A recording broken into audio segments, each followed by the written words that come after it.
Reforming Heart hari ke-6. Renungan ini diambil dari website pemuda.stemi.id.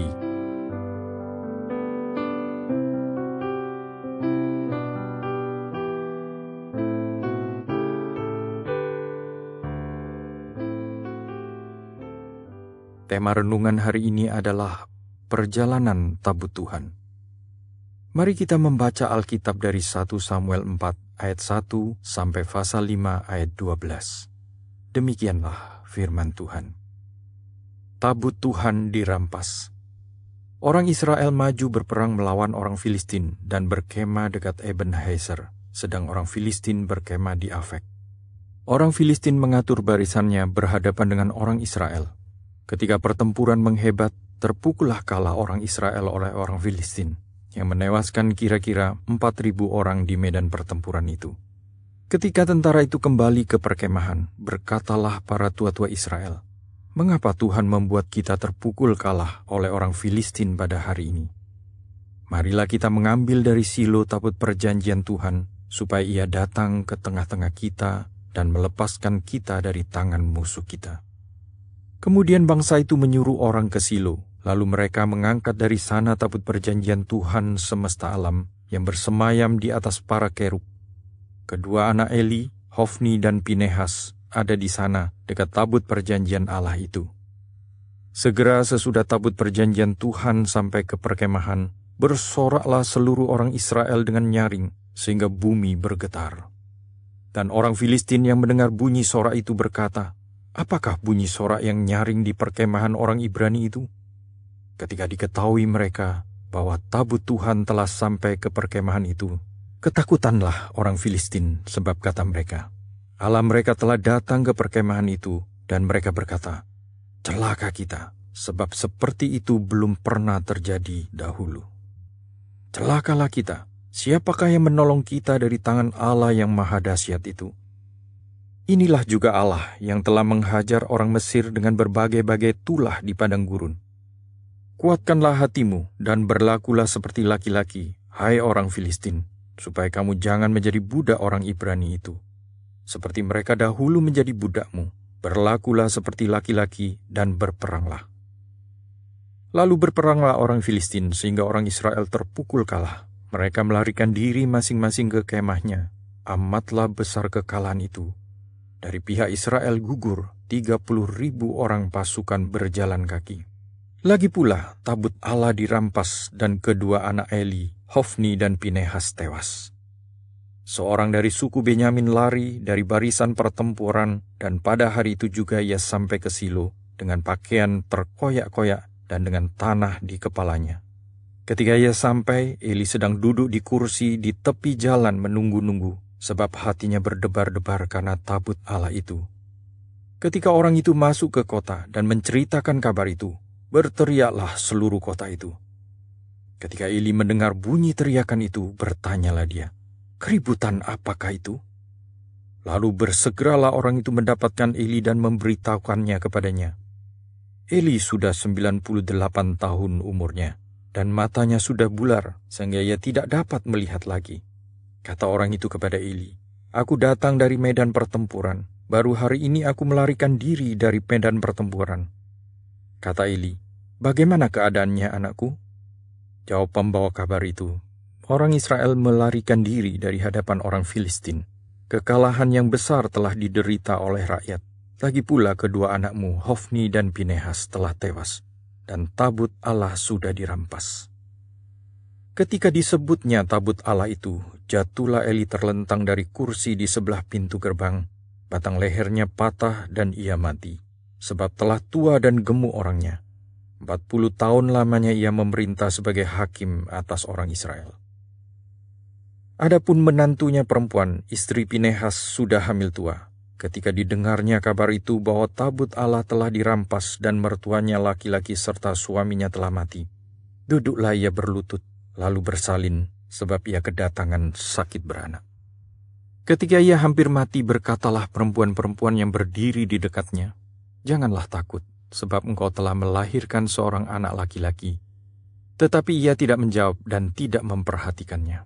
Ia menamai anak itu Ikabod, katanya, "Telah lenyap." kemuliaan dari Israel. Karena tabut Allah sudah dirampas dan karena mertuanya dan suaminya. Katanya, telah lenyap kemuliaan dari Israel, sebab tabut Allah telah dirampas. 1 Samuel 5. Tabut Tuhan di tanah orang Filistin. Sesudah orang Filistin merampas tabut Allah, maka mereka membawanya dari Ebenhaser ke Asdod. Orang Filistin mengambil tabut Allah itu, dibawanya masuk ke kuil Dagon, dan diletakkannya di sisi Dagon. Ketika orang-orang Asdod bangun pagi-pagi pada keesokan harinya, tampaklah Dagon terjatuh dengan mukanya ke tanah di hadapan tabut Tuhan. Lalu mereka mengambil Dagon dan mengembalikannya ke tempatnya. Ketika keesokan harinya mereka bangun pagi-pagi, tampaklah Dagon terjatuh dengan mukanya ke tanah di hadapan tabut Tuhan.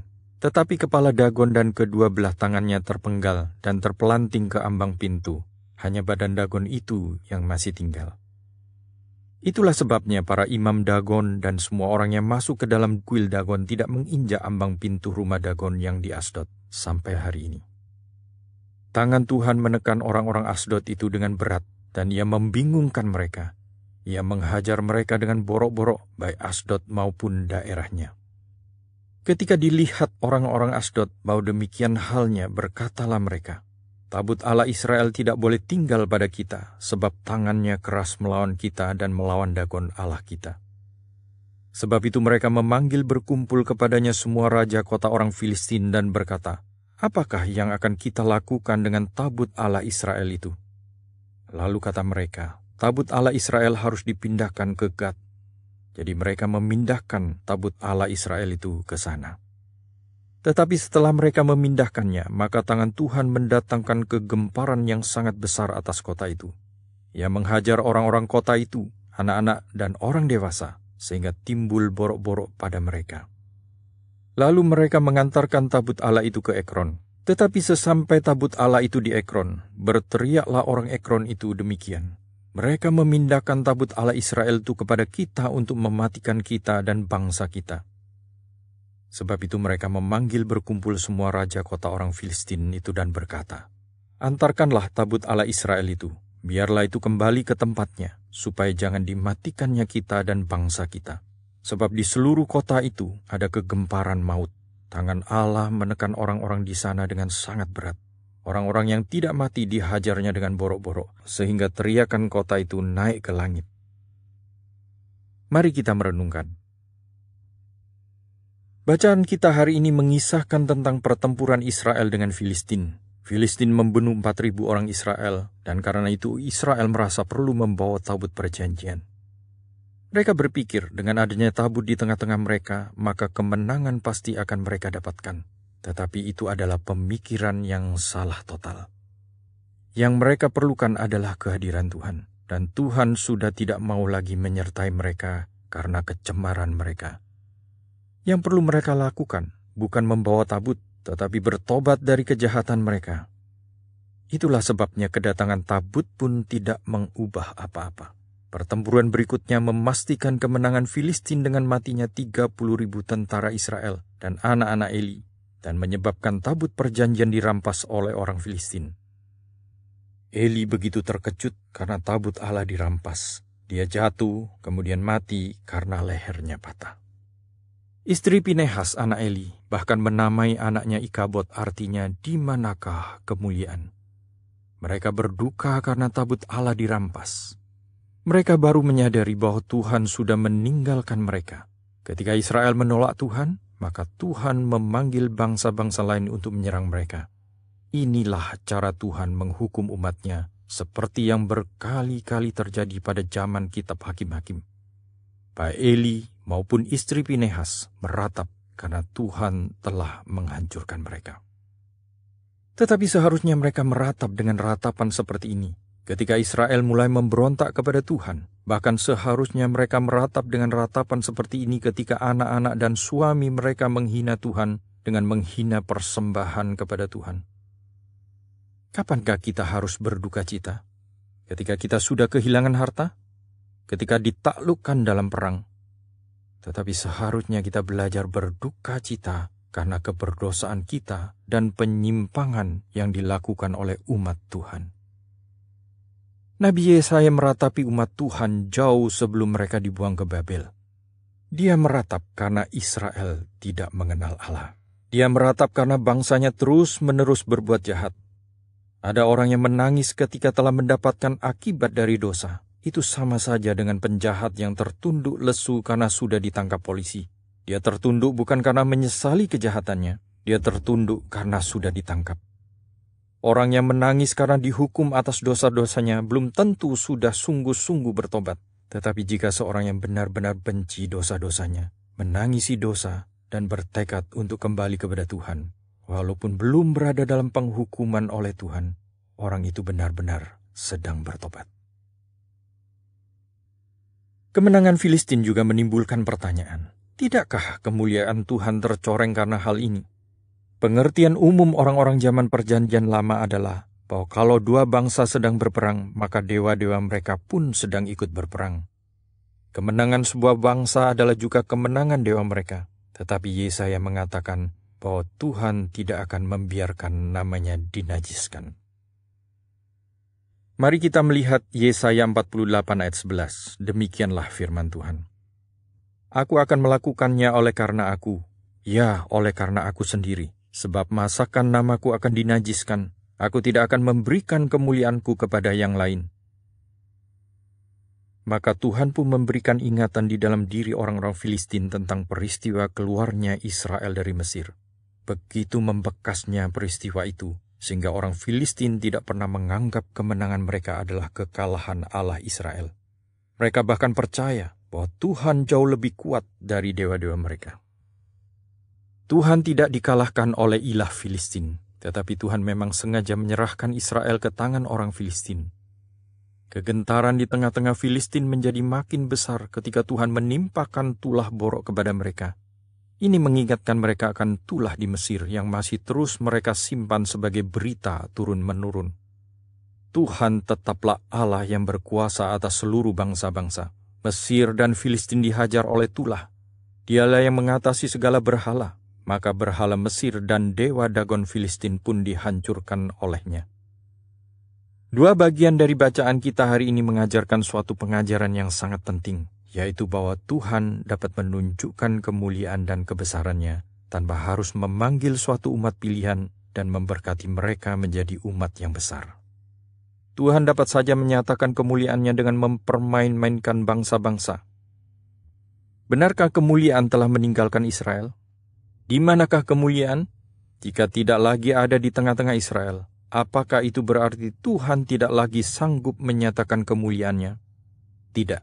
Dia tetap menyatakan kebesarannya dengan menundukkan Filistin kepada tulah dan menghancurkan patung berhala mereka tanpa perbuatan tangan manusia. Tanpa umatnya pun namanya tetap ditakuti dan dipuji oleh orang Filistin. Kebesarannya tetap dinyatakan di dalam murka dan penghakimannya. Jadi mengapa dia tetap rela memanggil Israel menjadi umatnya? Bahkan dalam pasal ke-7, Tuhan kembali memulihkan umatnya dan membuat orang Filistin takluk kepada Israel. Mengapa dia memulihkan Israel? Alasannya adalah karena belas kasihannya. Tuhan tidak memerlukan Israel, tetapi Tuhan mengasihani Israel. Tuhan tidak memerlukan kita untuk namanya dipermuliakan, tetapi Tuhan mengasihani kita sehingga dia memanggil dan menyertai kita, bahkan memberikan kita kedudukan sebagai anak-anaknya. Marilah kita merenungkan sejenak kalimat-kalimat di atas dan mencoba menjawab pertanyaan berikut, sehingga hati kita terus dibentuk untuk semakin mengagumi kemurahan belas kasihan Tuhan. Yang pertama, pernahkah kita menangisi dosa-dosa kita? Bukan karena sudah diketahui orang atau karena sedang dihukum karena dosa-dosa itu, tetapi murni karena kita menyadari betapa menjijikkan dosa-dosa tersebut.